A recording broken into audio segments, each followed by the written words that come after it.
Gumaganda ang paligid kung bawat tao ay puno ng pag-ibig. Napapawi ang bighati, masilayan lang ang iyong ngiti. Okay gandang isipin ang isang mundong puno ng pag-ibig.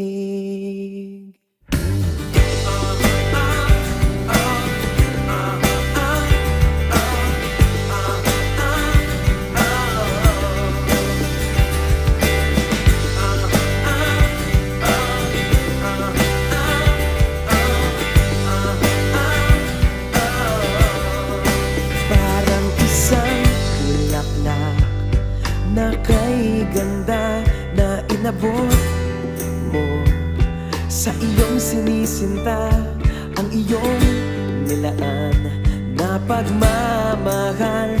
Ang dulot nito ay tunay na ligaya.